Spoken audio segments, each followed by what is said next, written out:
what I can tell you is when you speak with the volunteers and there are different stories that led them to get to volunteering, what I hear, I'm thinking of one person I spoke with. She lost her husband after many, many years of marriage. And this was a therapy for her to get out there and make a difference for seniors. And she said, I said, thank you so much for all you do. She said, no, thank you, because that saved me from the pain of my mourning and gave me purpose and fulfilled me. She said, I get so much more than I give. It's not even funny. It's just an incredible experience. So I think people, when they know the feeling of helping a senior so directly in such an important way, it's going to give back so much more than they ever realized was possible. Welcome to Aging in Style with me, Lori Williams. I'm an optimist by nature, and I believe you can follow your dreams at any age. My grandmother's journey with dementia ignited a passion in me to work with seniors. I've spent the past 13 years learning about seniors and aging. In my mid-50s, I followed my own dream and founded my company, where I use my expertise to help seniors locate housing and resources. On this podcast, we cover all aspects of aging. Join us each week to meet senior living experts and inspirational seniors who are following their dreams. The fact is, we're all aging, so why not do it in style? Hi, welcome to today's episode of Aging in Style with Lori Williams. Today we are at Meals on Wheels in Denton County, and I have been wanting to do this podcast on Meals on Wheels because it's so important and it's near and dear to my heart, as my grandmother was a Meals on Wheels recipient back in the early 90s. And I serve as a board member on Meals on Wheels Denton County. So that's what we're going to talk about today. We're going to take the mystery out of what Meals on Wheels is. And I know a lot of people kind of have an idea about Meals on Wheels, but they're not 100% sure how it works, how you get meals, how you can volunteer. So we're going to cover all of that today. So our guests are Michelle McMahon, who's the executive director of the program. She's worked in a nonprofit for over 25 years. She worked in mental health field as clinical director and taught as an adjunct professor of psychology for 10 years. She has a graduate degree in psychology and ABD, PhD in psychiatric counseling, and she moved into nonprofit administration, serving people with disabilities, children, and seniors. And she has worked here at Meals on Wheels Denton County since June 2018 as the executive director. She is originally from New Jersey and moved to Texas in 2017. And then we're also talking with Kristine Herrera, who is the Senior Nutrition Program Manager. She is a social worker has been a social worker for 20 years. She worked in child protective services and mental health. She has a bachelor in social work, and she's been with Meals on Wheels Denton County since 2009 for 12 years. And she's originally from Germany and worked in New Mexico and has been in Texas now for 14 years. So welcome, ladies. Welcome. Thank you so much for having us today. Well, I'm so glad y'all are here, and I'm very excited about today's show. So, Michelle, let's start with what inspired you to work with seniors? That's an easy question for me. I had lost my very dear mom back in 2018, and I had seen the impact it had on my dad. They had been married for 53 years prior to her passing, and I saw the impact on him on every level. Socioeconomically, socially, emotionally, just in every way. And I wanted to do something to help other people like my dad. Fortunately, I was able to be there for my dad, but there are so many seniors in this position that do not have family members. It's shocking because, those of us who are close with our parents and our grandparents can't imagine them being left alone with no family, but that is the case for so many seniors, where there's so much geographic movement these days and people are farther away from each other. So it's not like it used to be, that people don't have that immediate assistance. So I wanted to do something to help people like my dad. I've met people like my dad when I've been out to the Congregate sites and talked to people about their stories, and I see my father and so many of the seniors that we're serving, and I just think about, what if that was my dad? What if that was my mom?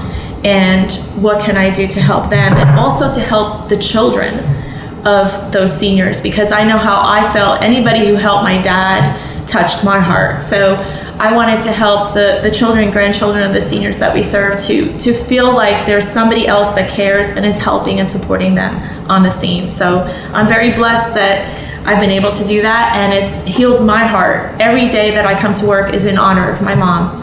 And so that's my story. I love that. That's beautiful. And Kristine, what inspired you to work with seniors or to work with? Well, working with seniors kind of fell into my lap. I moved from New Mexico to Texas, and of course, naturally, I was looking for a job and applied at SPAN and had the interview, and then found out, oh, well, this is with seniors and it's Meals on Wheels, and it just felt right. So, and ever since there, I know that I made a good choice working with seniors. I work with children in Child Protective Services. I worked with adults with various mental illnesses. And that kind of work can be very stressful and can be takes a lot out of you. And working with seniors is just a blessing.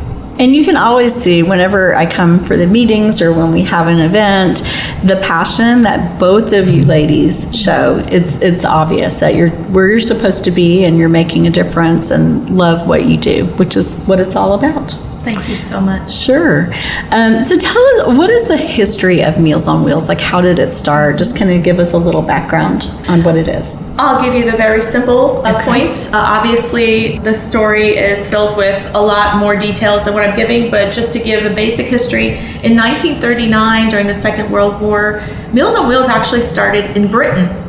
Really? A lot of people don't know that. They think it's an American thing, but it started in Britain because people were concerned about helping seniors stay in their homes, but they just needed a bit of help in order to do so. So that's where this concept started. It started in the United States in 1954 in Philadelphia. Same thing, a group of concerned citizens wanting to help their senior neighbors to be able to stay in their home, and they needed just a bit of help to do so.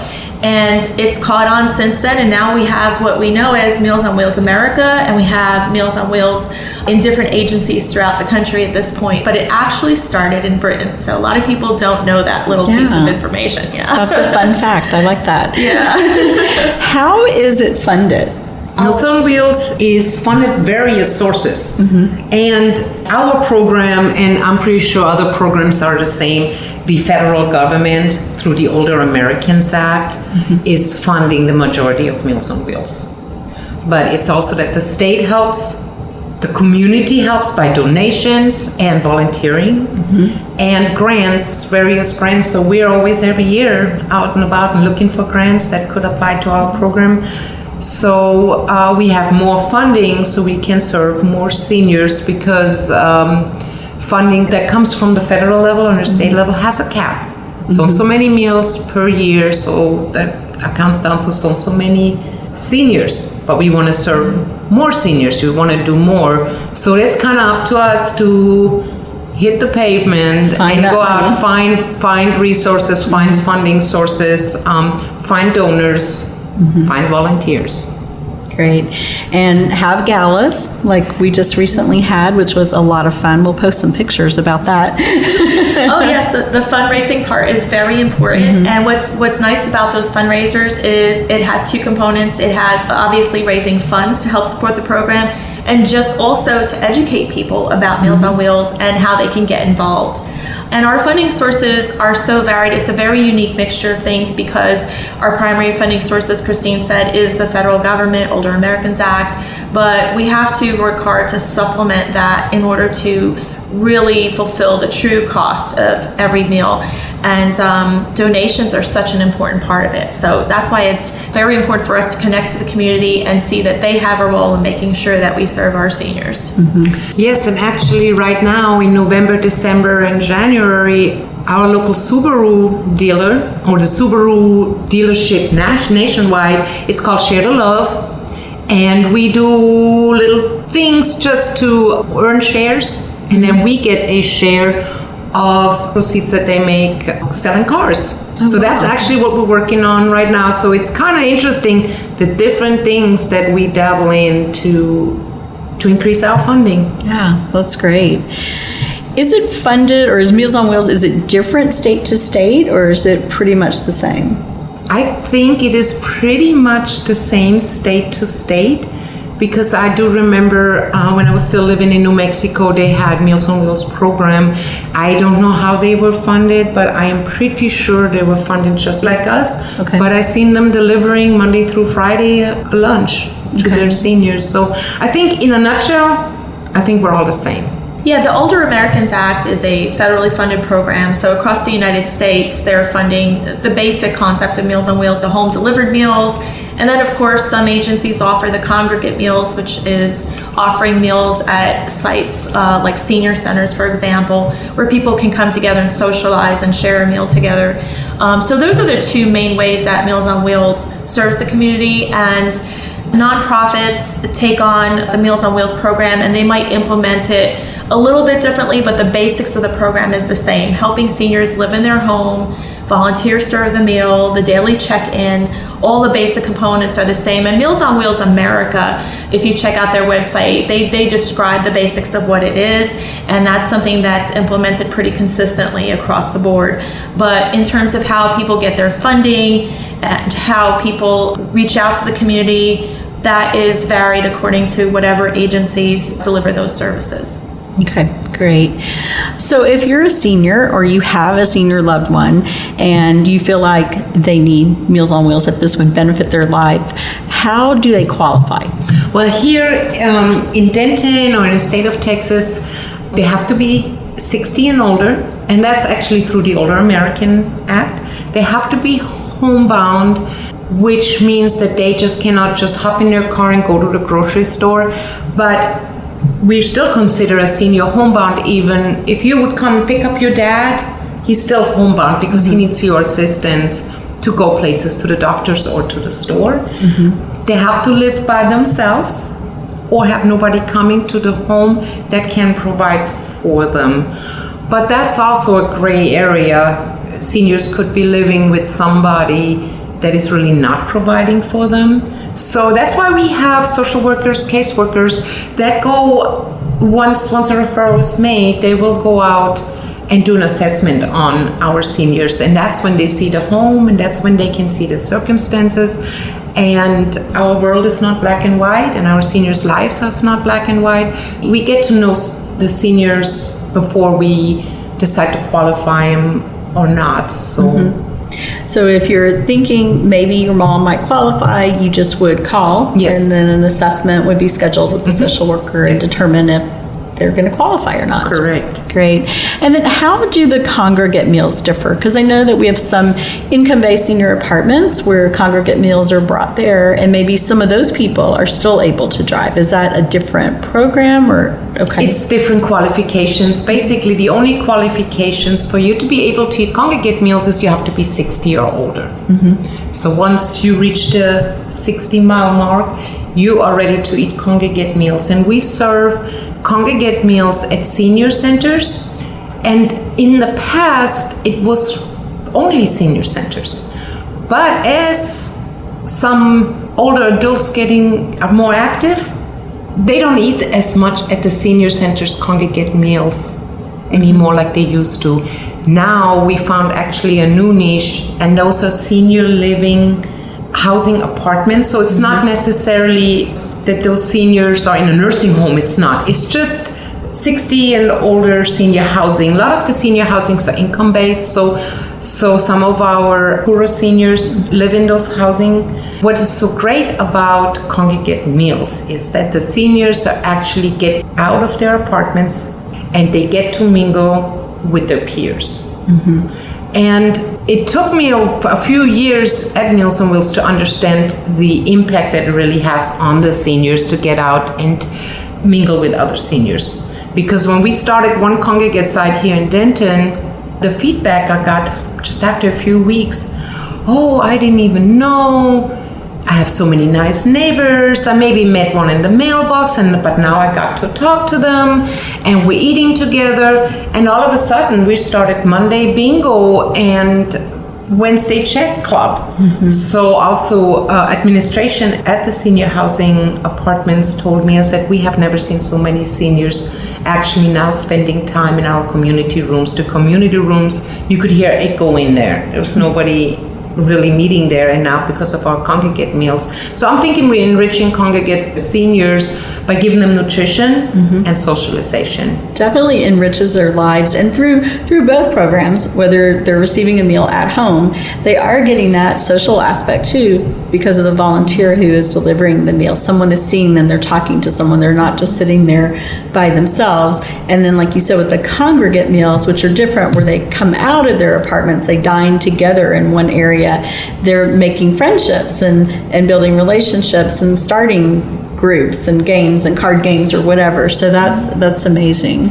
People often underestimate the importance of the socialization component of the Congregate meal program, because we think about Meals on Wheels providing that meal, which is very important financially, nutritionally for those seniors. But what we don't understand is that 1 out of 4 seniors say they feel lonely. And so that's something important for us to address, because loneliness leads to all sorts of things like depression and lack of a purpose or lack of a motivation to do anything to get out of the house. And so that Congregate meal program enriches their lives in so many different ways. And you can just see when you visit a Congregate meal site that everyone, people have this picture of seniors just feeling hungry and depressed, but when you see them in these Congregate sites, they're laughing, they're making jokes. It's actually a hoot for me to always go and spend some time with them. They uplift me. So it's just a wonderful way to bring the program. I think I favor the Congregate meal sites in the sense that I can actually see the smiles on their faces together and know that this is making a difference in their lives. With home delivered meals, it's a brief visit with a volunteer, and I think volunteers always feel so torn because they're there for a moment and they have to move on because they have other people on their route.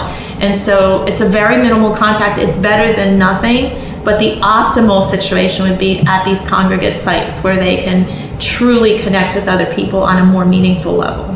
I also wanted to share really quick something I just found out here recently. So I know nobody wants to talk about COVID anymore, but as an example of the impact that Congregate meals made on some seniors at these housing apartments. One senior just recently told me, she said, if it wouldn't have been for the Congregate program, I wouldn't have known who I can call, who I can interact, who I can ask for help, if I wouldn't have had the Congregate program, because they swapped out phone numbers and they made friends. And when we had no Congregate meals because of COVID, they knew each other, they made friends, and they can say, how are you doing today? You doing better? Are you feeling okay? Good.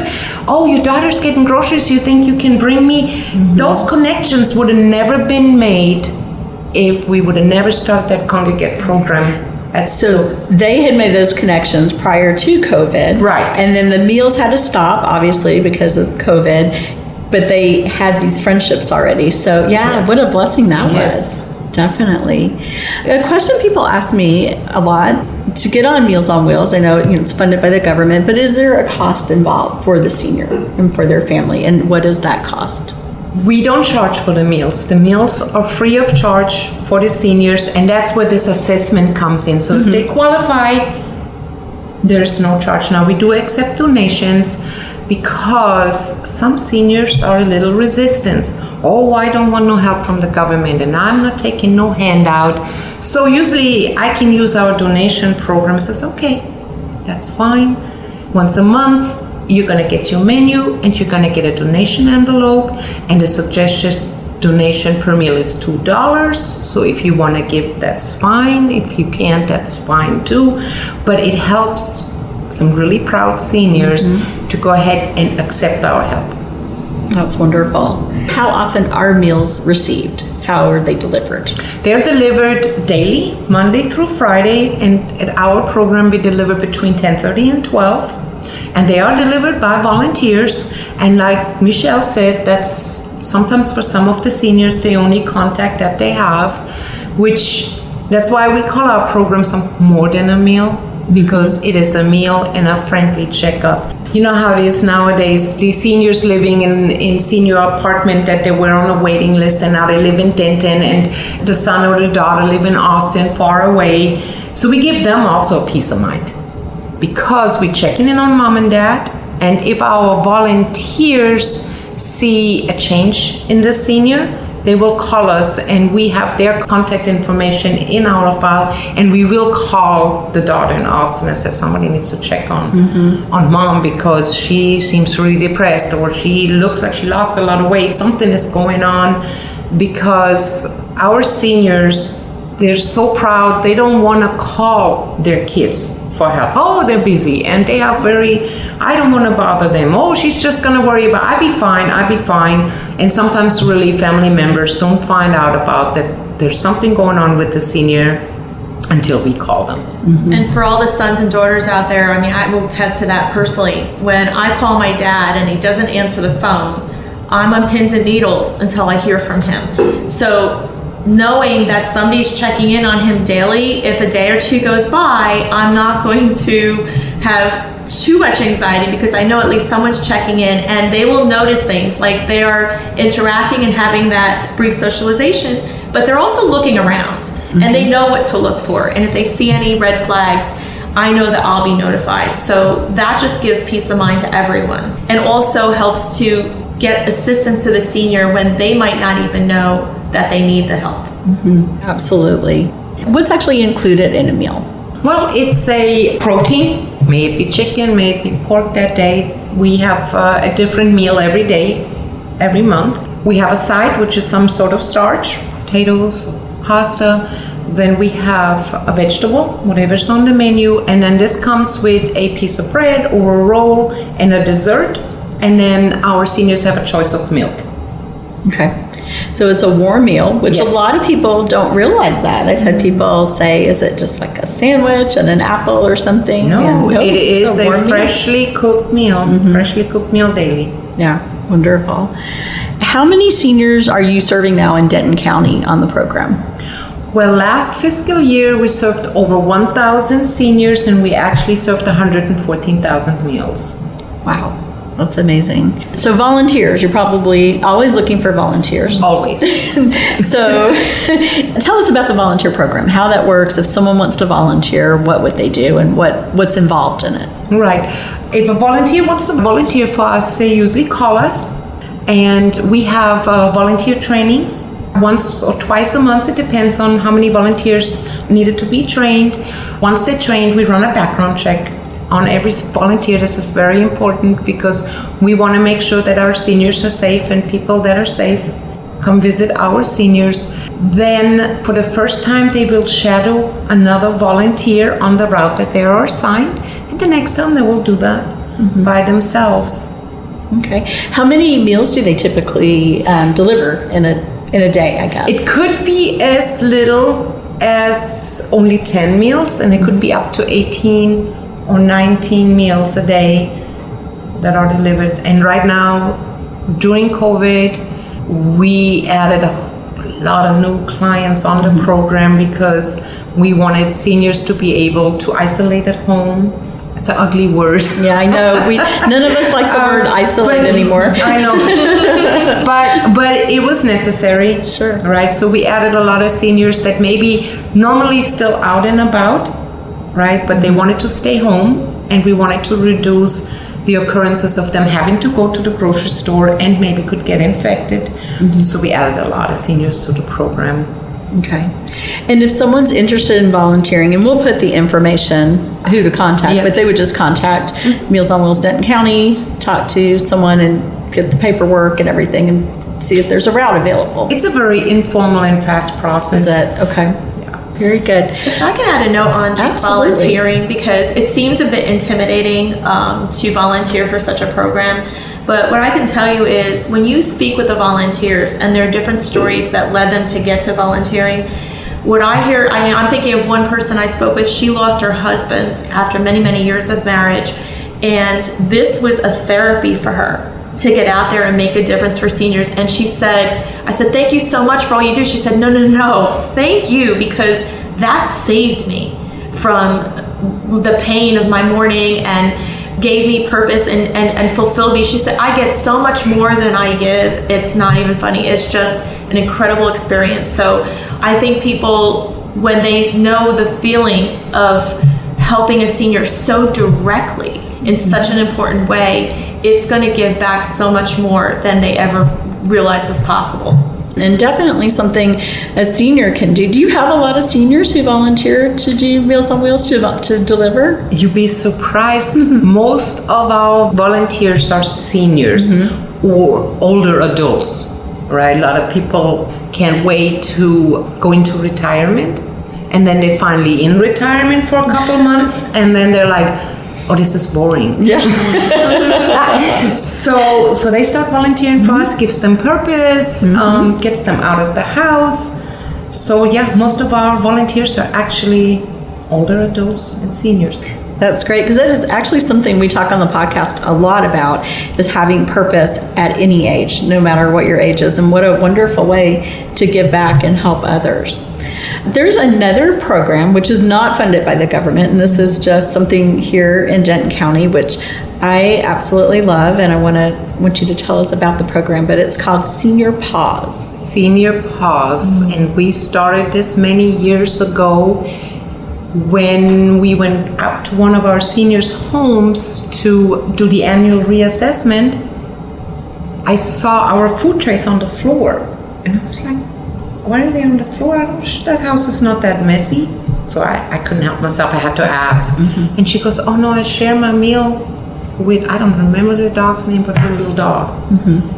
I was like, really? Says, yeah, I can't get the dog food to my house. Well, it just makes sense if you think about it now. We are serving seniors that are homebound, that can't get out, they can't cook for themselves no more. How are they going to get the dog and cat food? Yeah, it's very heavy. Yeah, very for heavy. Anybody. Yeah. Yes. And afford it, too. Yes, so we went back to the office and we actually talked to our board of directors during that time and said, there has to be something we can do. First of all, animals don't need to eat food that is meant for human consumption, and we want our seniors to eat their whole meal, because that might be the only meal they have all day, as sad as it sounds. So that's when Senior Pause was born. So Senior Pause, every third Saturday of the month, we deliver dog and cat food to our seniors that are also receiving home delivered meals. Now, this program has no federal, state, any government money. So we've been so fortunate to get donations from the community. They bring us the dog food, they bring us the cat food, or they bring us a check and say, buy what you need. And that's what we have been doing for the last 14, 15 years now. That's wonderful. It's a labor of love. Yeah. Everybody here loves animals. I talked about the loneliness that the seniors experience. And for all the pet lovers out there, you're going to understand firsthand, dogs and cats, they give us so much love, so much companionship. And of course, we want to support the animals that are supporting the seniors and ensuring that the seniors get the nutrition in their own meals, of course, and that the animals get the pet food that is better for them as well. And the outpouring from the community is amazing because, again, we cannot emphasize enough, there is no funding for this program. It's donation and volunteer based. And even us here at Meals on Wheels of Denton County, we do this out of the pure love for the purpose and the mission of Senior Pause, and we are so happy to do it. It makes a difference, and that's what keeps us going. I'm hoping at some point we're able to find more funding for this program on a regular, consistent basis, but right now we're just relying on the community, and they've been coming through for us. Yeah, absolutely. And we actually have a fundraiser that's about to start over Christmas. So December 1st, it's going to be starting, and we're calling it Santa Paws, a Santa for a senior pet. And a list, and we're going to put all this information out there, but the items that you need, yes, if you want to tell us, I know it's unopened, it's new dog and cat food bags, but what size? Because they can't be too big or too heavy. Yes, usually we prefer 6 or 10 pound bags because, like we mentioned earlier, some of our volunteers are seniors and we don't want them to have to try to get a 30-pound bag of dog food into their car. And also it's easier to divvy it up because some of our seniors have 2 cats or 3 cats, so it's easier to do the math on what we want to bring. It's easier to store. Also, since the holiday season is coming up, we also like to give them a little bit extra besides the food. So treats and bowls and maybe some dog and cat toys, leashes, dog bedding. or gift cards to Petco, to a vet or a groomer. And when I just said vets, we're really hoping and we're striving and we're working hard on.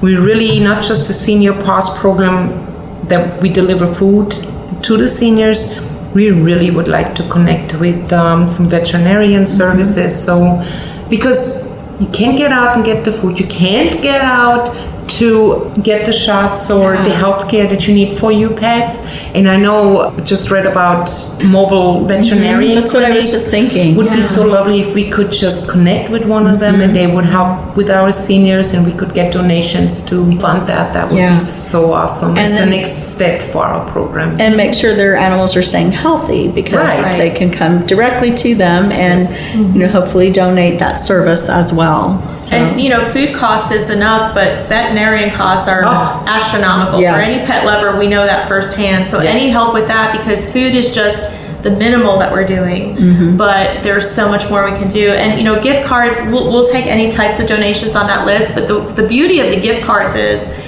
if our pet food shed is full at the moment, we have gift cards that we can use to replenish that supply when we need it, because there are months that we do run low. And it would be nice to have those gift cards to rely on that are there, because, we do have a limit to what we can fit in the shed. We love when it's full, but we would love the insurance for those months where it's not so full, that we can access those gift cards. So that's why that would be a really preferred donation if possible. And it's something we could also give directly to the seniors so they can purchase something as they need from the pet store.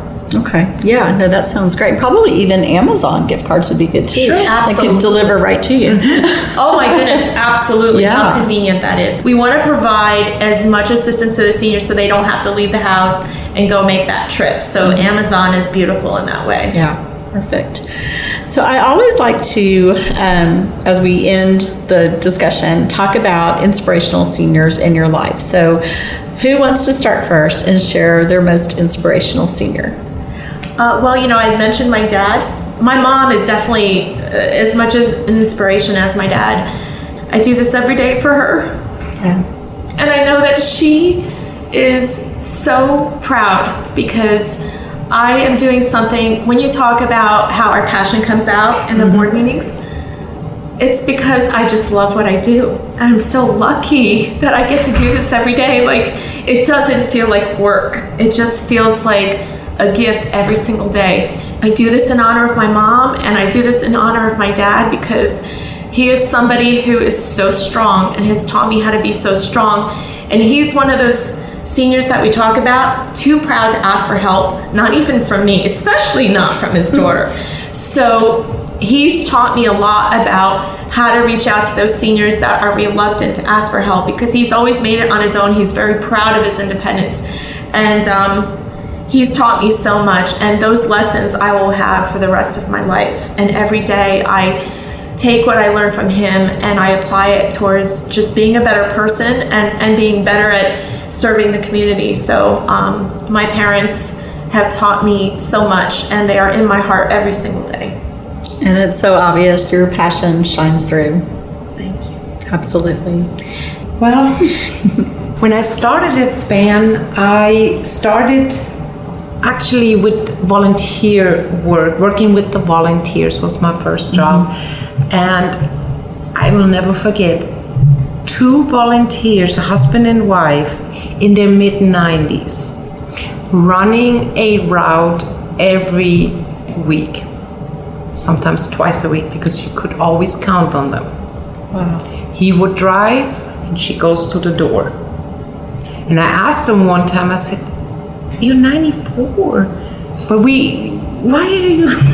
And they're just like, "Well, gives us purpose, and we are blessed that we are still out and about, and we are still physically able to do this, and we want to do this as long as we are physically able to do that," because they're in their 90s, and now they see seniors that are very sick and not mobile and can't get around anymore in their late 60s, early 70s. Right? I just thought to myself, and I'm only in my 50s, but I thought to myself, I said, oh my God, I want to be 94, 95 and still in that shape and still helping and being able to give back. Yeah. So that is an inspiration to me. That's amazing. Age. That's it's a goal. amazing, That's a goal right? for me too. Yes. Same here. I love that. Oh, those are wonderful stories.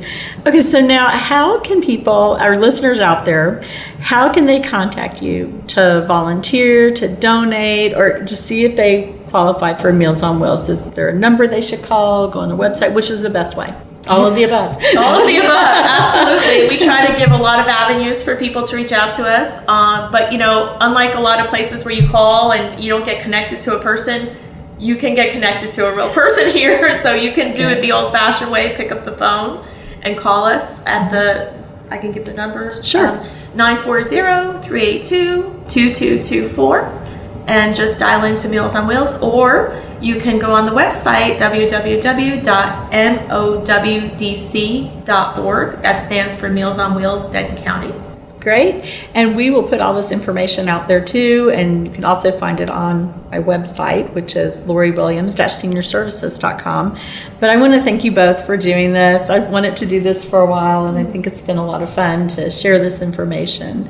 Thank you. You're welcome. Is there anything else y'all want to leave us with? Well, let's just hope. Call us. We need volunteers. Mm-hmm. Like I said earlier, we added a lot of new seniors, which means consequently we need more volunteers. So please, if you have an hour, it only takes an hour a week. Yeah, that's a good point. It's not like you're spending, 5 hours a day or something. Some people do it at their lunch breaks. Oh, wow. Yeah. So call us, please, and help us so we can grow the program. We can serve more seniors, because without our volunteers, all this wouldn't be possible. They're the backbone of the program. And the donations, of course, make it possible as well. So a lot of people want to give up their time. Some people want to give up their money. There's many ways to help and to give. And even if you just want to learn more about what we do, without making any promises, you can come in. We would love to tell you more about what we do and share with the community. And even if you just learn a little bit about some of the issues that are out there, part of our mission is to educate people about what the actual state of our seniors is in Denton County. So we're just happy to share information as well as anything else. Okay, excellent. Thank you both for being guests. I appreciate it. Thank you. All right. Thanks, guys. We'll see you next week. Bye-bye.